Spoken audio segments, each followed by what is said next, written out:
Hi, everyone. My name is James Lemon, the founder of Atollo. I'm really excited to be presenting Lobby Talks with you today. Lobby Talks is our new series to inspire and develop people around the hospitality industry. So hotels, events, restaurants, the supply chain, whatever your piece of the hospitality industry, or if you're just thinking of joining the hospitality industry, we want to showcase you guests, experiences, careers that'll make you sit up and think, yeah, you know, that could be where I head in my career. There's an idea of where I could work towards. And that really is what Atollo is all about, developing, connecting, and inspiring people to be super passionate about hospitality careers. So we have a short, sharp show. We cap it at 30 minutes and we bring on an amazing leader who can tell you their stories, their highs and their lows, and leave you with some top tips for the future. So typical of the format, I'm going to leave my rather tedious spare room and I'm going to dive straight into the lobby of their choice. So first of all, I'm going to bring on my guest. I'm going to bring on Birgit. Birgit, welcome to the show. Thank you. It's awesome to have you here. So Birgit, you've obviously been mentoring with Atollo, I'm going to make it up, but pretty much 9 to 12 monthts now. I remember we did a phenomenal event for us on women in hospitality. And since then, I know you've inspired a lot of fantastic people. How have things been? Super busy, super busy. Yeah, we had a very busy winter season. We had a very busy summer season, and we're just getting out. But it's all good. We're back in business. We're seeing guests. We're seeing people being happy and being back. Great. We want to hear all about it. So to start our journey with you today, we're going to jump into a lobby of your choice. We're not going to meet on the internet. We're going to meet in a real life lobby and make it happen. So where have you picked? Tell us a little bit about your lobby. So I've picked Washington State. And so why I picked it, it's an eco-friendly property. And not just because I think eco-friendly is like in the mix, but I think it's especially for my generation and younger generation, it's really important to actually where we stay. It's important to be sustainable. It's important to be conscientious, not just about the community where like our environment, but I think also the communities where we're staying. It's important to be an integral part of like everything that's around and think about what's next and think about our planet and thinking about also what luxury is in a different feel. You really don't need the fancy, most beautiful, best architectural properties that are just all shiny. It's also about luxury is also about everything that's around it. So it can be eco-friendly, have literally all of that, have all certified materials, really look at your supply chain, make sure your vendors are actually in line with your values and with your policies. At the same time, you can still provide the same luxury. I think that's kind of like, for me, it's the most thing, because luxury is not really what shines and blings. It's everything that's intangible. And so that's, and eco-friendly is just important. It's not because I live in Colorado, so I think that's kind of different, but I think it's just important to who I am, who I want everybody else that's around me to be, and how I really want to treat the planet. All right. Sounds good. Well, it definitely sounds like we'll be tackling that a little bit today. And I think I absolutely agree with you. You know, there may well be eco resorts and eco hotels, but I think where you were going with that is there's so many different ways to be sustainable, looking at the environment, looking at your people, and it's something we should all be taking steps to do. It's not just about a label on a building. So we'll definitely be coming back to that. The first section of Lobby Talks is your career in 60 seconds. So are you up to the challenge, and can you summarize your journey with us so far? I can. So I'm originally from Europe. So everybody that has an English native speaker hears my accent. I'm German. Born and raised, and did my very typical German apprenticeship, went to college, went to university. Early on, like in many other European countries, we had our internal exchange programs with our school. So I was traveling a lot from my early years on, and chose hospitality to actually travel some more. And I really used my career to literally move internationally approximately 8 times. My last position was for 5 years in a really large real estate development in Mexico. So different side of hospitality. It was more like on the complete, every week was a startup. Every week was something new. Every week was something adjusting policies. And now I moved back to Colorado, which is a completely different property. It's not as old. It's like 60 years old, established property, first property in Vail, kind of doing a lot of rebound work like in 2021 to kind of get us back to place. So that's kind of where my career has been. I've been a lot like in different resorts, from like openings to developments to restructure, rebranding, and kind of now being back in Vail and kind of putting the property back on the map. And you really hit on two really interesting things there, right? Firstly, it's amazing that getting paid to travel. I mean, you've moved 8 times. You're now in Vail. I mean, like people pay a huge amount of money to go to Vail and ski for a couple of weeks. You're literally there all the time, which I think is fantastic. And the second thing I think that you touched on, which is an awesome inspiration, is the amount of different roles you've had. I'm sure you probably couldn't have pictured when you started off just all of these different jobs and functions you've been given a chance to tackle and learn about. And it's pretty unique in hospitality. I think that people love that kind of breadth of experience. It is. And I'm one of the ones that never decided between F&B and rooms. So I literally had 50% rooms and 50% F&B. And then a couple of other departments in between. But I never decided on because many careers go like F&B all the way up or rooms all the way up. I actually have 50% of both. And I held both positions of director of rooms a couple of times. And I also held the position of director of food and beverage. So it's kind of like, I never decided. And it didn't hurt me at all. Yeah, no, that's fair enough. There's so many similarities between those two roles, but obviously different expertises as well. So plenty to learn. So the next section of Lobby Talks is Good Day, Bad Day. Everyone loves going behind the curtains in hospitality, right? What are those stories from the teams, from the leaders? What's been people's best day and worst day? So would love you to share your highs and lows with us over the next few minutes. I'll start with low day. I think the worst day this year is like, everybody knows we had a massive, we have had massive team turnovers in 2021. So we were just like, summer season starting, had a couple of positions actually not filled. Somebody resigned really late on to get to a job that they thought was better because it's always greener on the other side.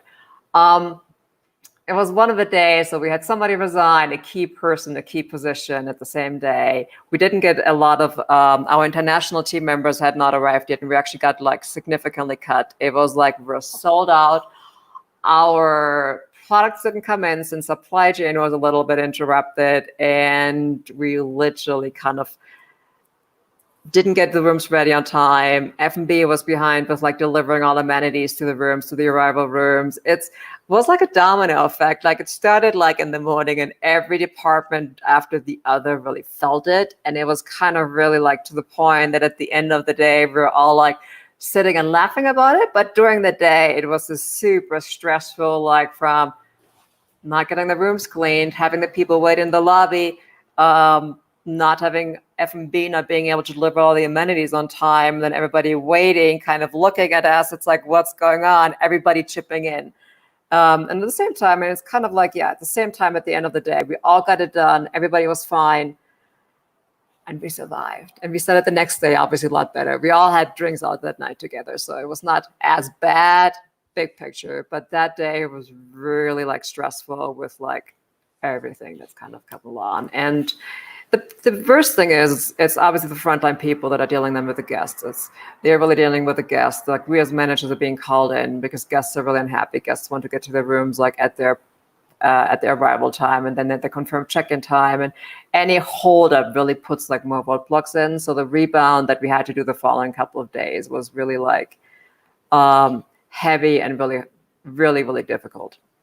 Yeah, real challenge. I get cold sweats just thinking about it, especially in a kind of luxury resort where you're trying to provide that leisure experience where people are away on holidays. They've been waiting so long to travel again. But I think inevitably we're in a staffing crisis, and I think hospitality, I can see, is now almost being transparent with its guests. We are really struggling to fill all the roles we need to. So please be patient and please be kind. And it'll be interesting over the next couple of years to see if we can start to change that guest mindset, that you're not necessarily going to get everything exactly when you want it.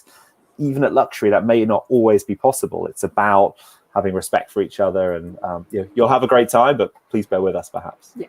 Give them a couple more extra minutes. I think it's also this difficult part of coming out of not having traveled for so long, and you really just want everything right away, and everything needs to be perfect, which unfortunately that day we were not, and a couple of other days we were not able to have this perfect.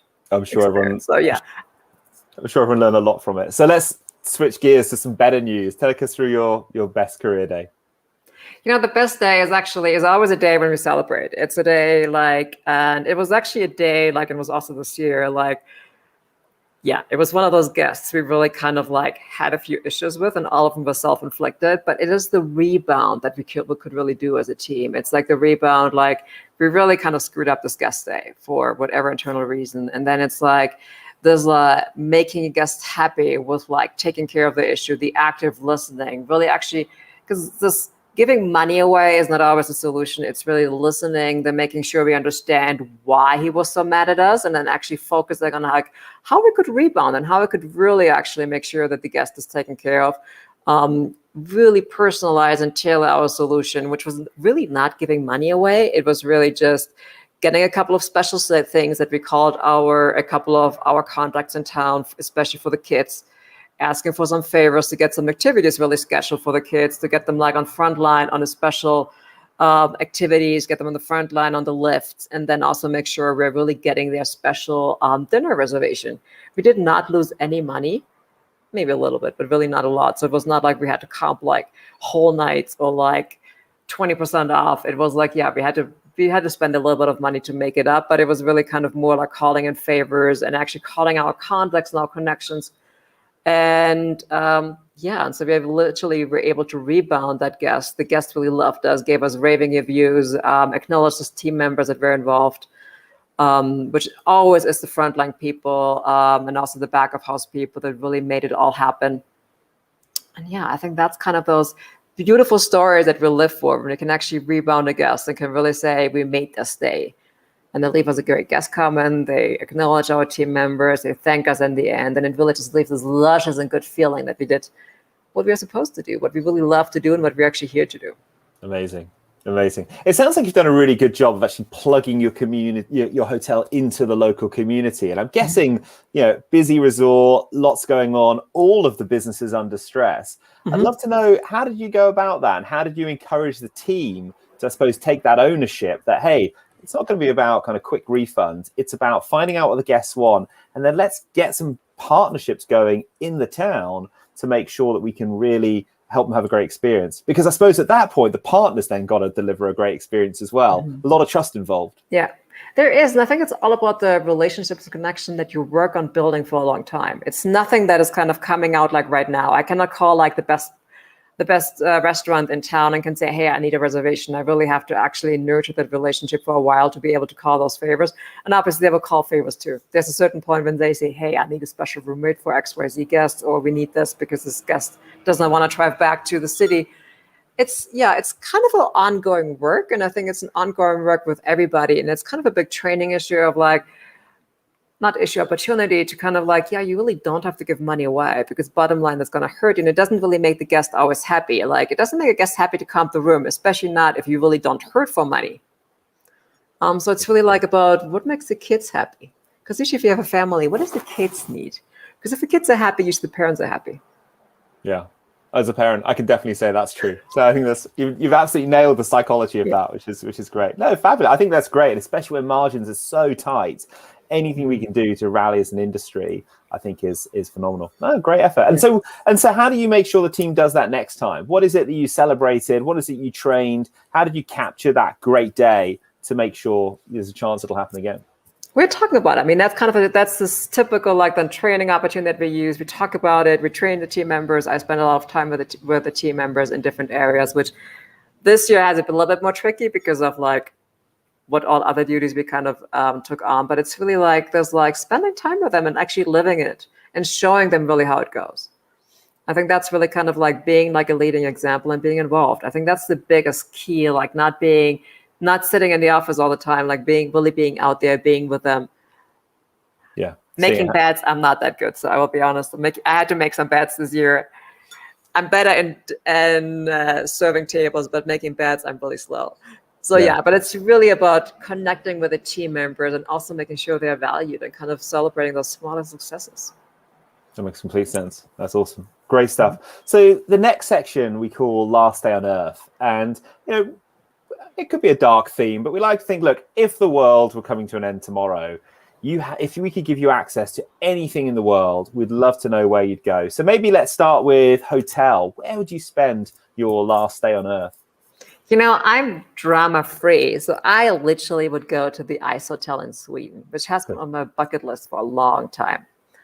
Um, Out in the Nordic, like in that northern Nordic circle. It's like out there, hard to get to. So it's not a quick trip. But it's really such amazing. And I probably, even though the summer seems to be pretty cool, I really would go in winter when they actually really then kind of every single year carve out their ice hotel, kind of stay in it because it's so different. So I hope my last day is going to be in winter. So yeah, would for sure get out away from everybody, would kind of take my small circle of friends and family and relatives with me that I really want to spend my last hours with. Go up there and away. I think it's kind of nice to really be away from the drama, from the city, and from everybody around, especially if everybody else would be stressing.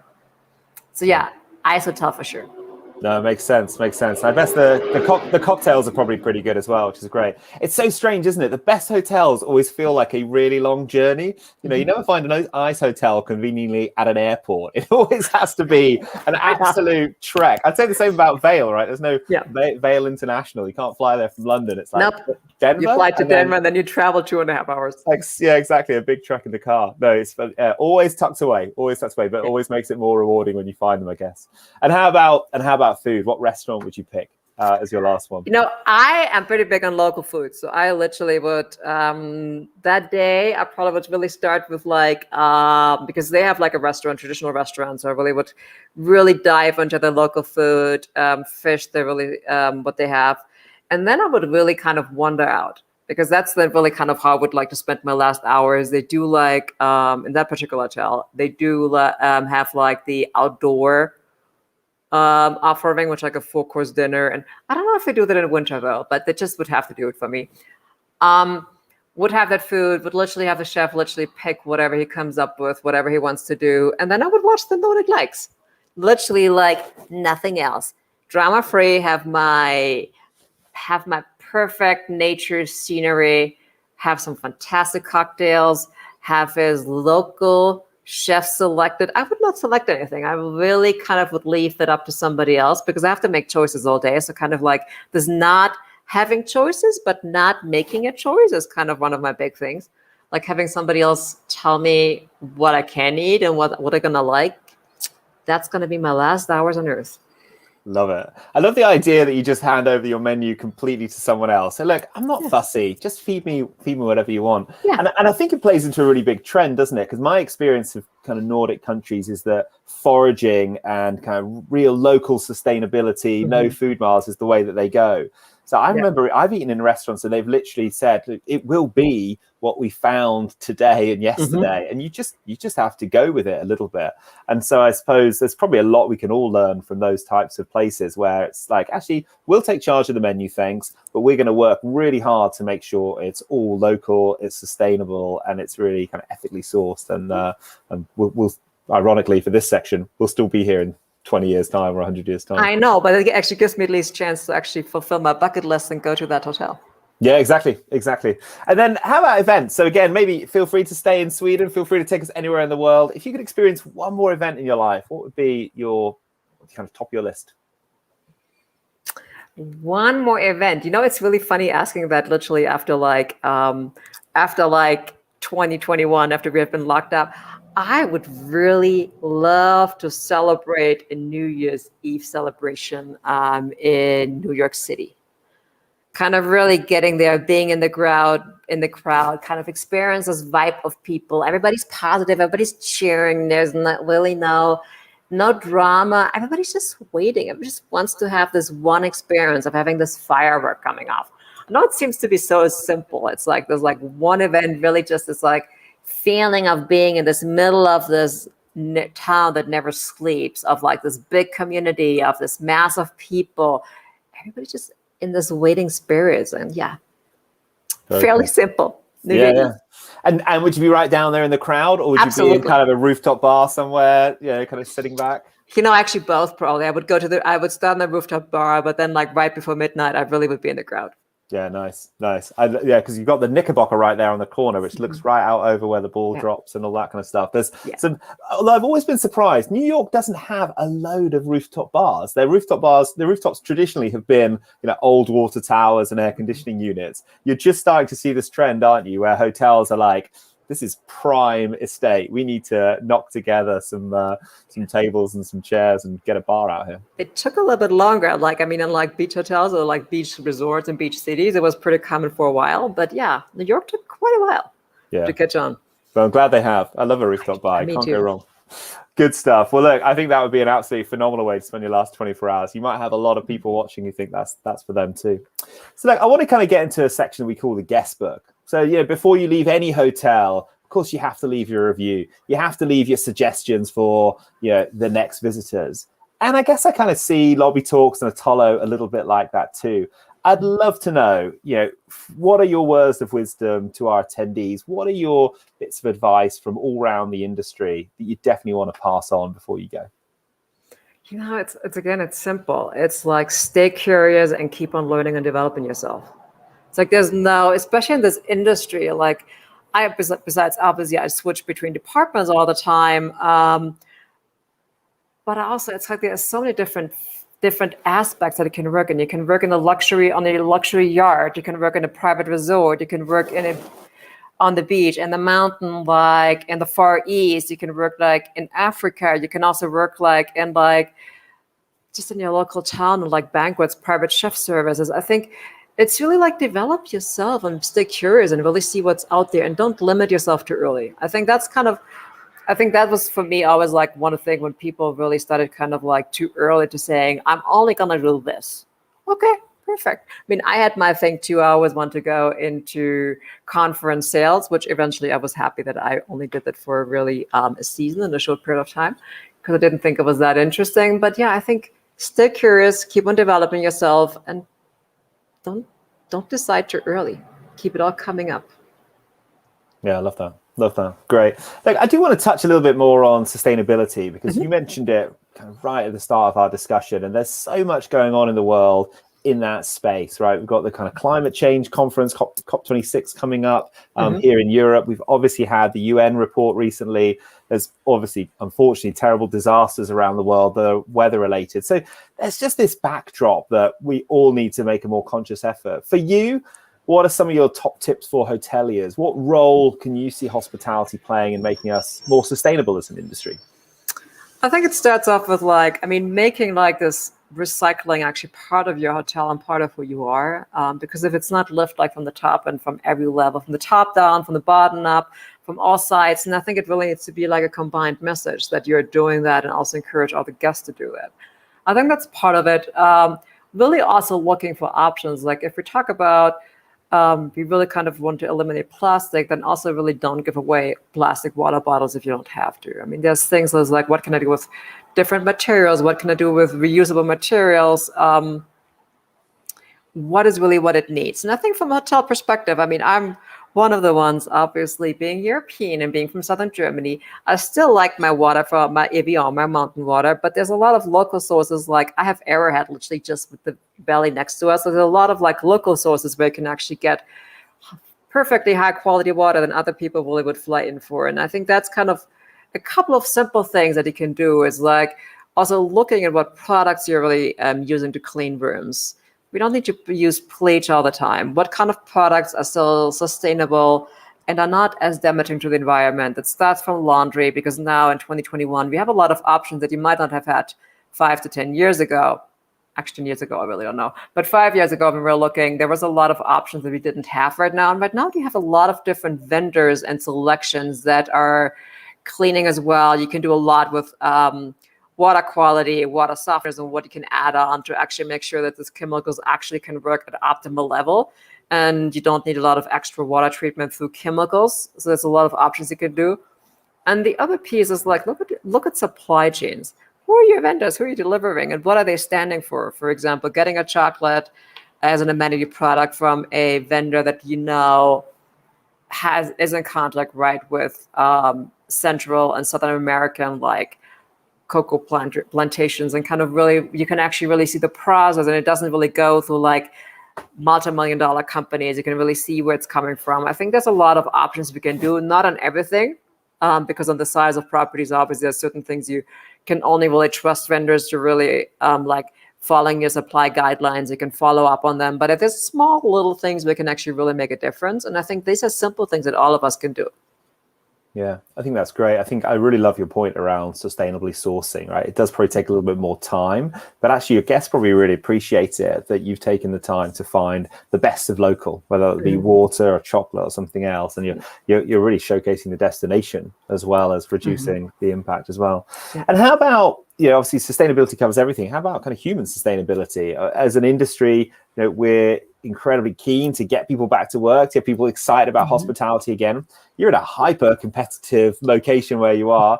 What are some of your recommendations on attracting talent into the industry and supporting your staff through those really difficult first few years where it is very hard work? I think the one thing that I think is like,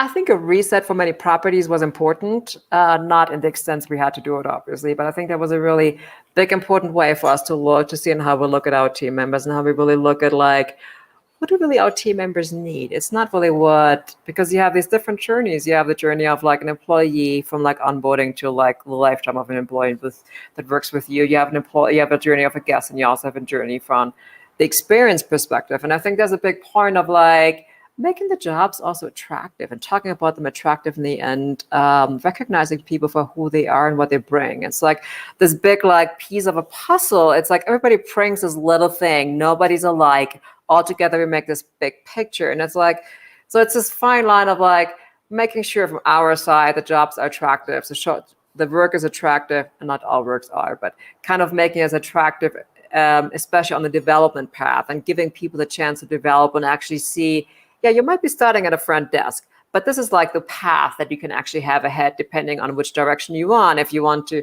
go into F&B, if you want to go into revenue, into accounting, into marketing, from the front desk perspective, you literally, because you're the center and the heart of the property, you literally have all those opportunities moving forward. So I think that's a big thing, like getting us to talk about what is possible, and at the same time also finding the passion for really being part of a big team that kind of has this big complexity of all these moving parts, but at the same time getting them together and actually make the job attractive and show people that piece of the puzzle, the importance, what they can bring in, how they can bring themselves in, and how valuable they are in the property, and also what kind of development is actually ahead of them.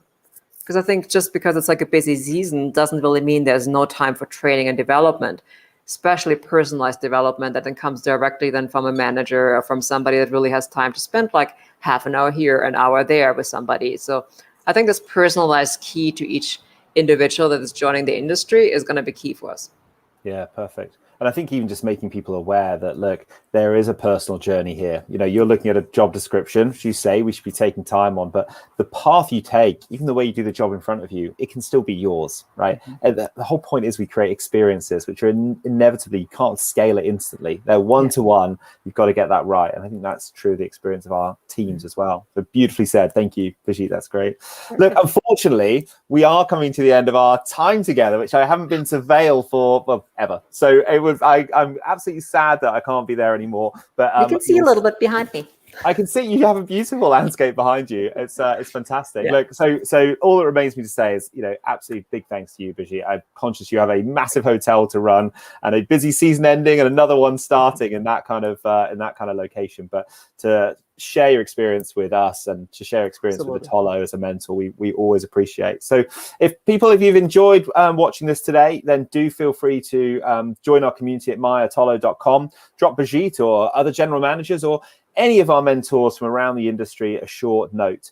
We've also got a short feedback form. These are kind of pilot sessions that we're running. We'd love to know which bits you loved, which bits you didn't, how we can keep improving so that we can kind of work with Birgit, other mentors and further guests to really make things happen. But yeah, Birgit, huge thanks for your time. I know it's a big thing to give up.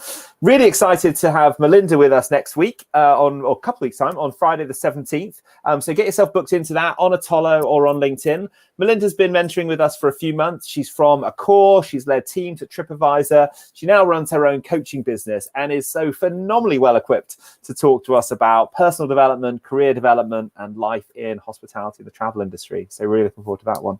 But for now, just big thanks to our guest, Birgit. It's been great having you with us. Thank you. Thanks for having me. And stay safe, everyone. We'll see you soon at Lobby Talks. Thank you. Thank you.